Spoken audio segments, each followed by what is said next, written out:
All right, what are we going to say about Tyrod-Taylor? And I'm trying to decide. Some of his passes sort of fluttered, and some of them were dropped, and some kind of went sidearm, and some actually were pretty good, but not too many. I will say this about Tyrod-Taylor. He only completed 37% of his passes. For his career, he's averaged over 60% completion. So I think we will see better from Tyrod-Taylor.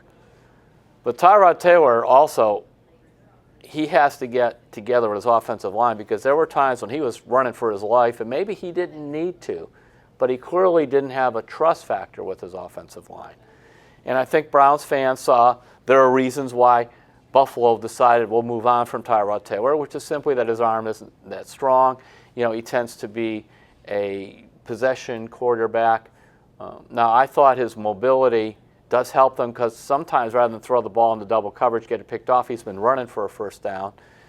So, I look at Taylor's game. I was hoping for better. I also look at it was a day with all the rain, the lousy weather, the wind, and you saw several balls thrown by Ben Roethlisberger, poorly thrown passes that were picked off. Taylor only had one interception, came at a bad time, right? But nonetheless, he came as advertised in that regard, that he didn't give the ball away to the other team. And his staying away from turnovers allowed the Browns to stay in the game.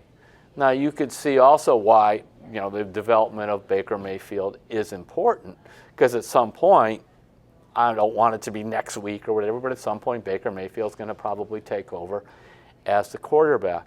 But I guess when it comes to Tyrod-Taylor, let's just see what happens next few weeks. I mean, this upcoming Sunday, he plays in the Dome in New Orleans. Obviously, no rain, fast surface. Will it be better or not?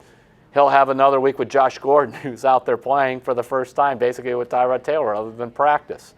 And also, I think we'll see what Todd Haley does, who had some very strange play calls. And like early in the game, I thought for sure he was going to run the ball a lot. He didn't. He came out kind of throwing. It was just a strange, disjointed, funky game plan for a bad weather day against the Steelers. So when it comes to Tyrod-Taylor, I wasn't all that happy with what I saw, but I'm not alarmed. Let's see what happens next week.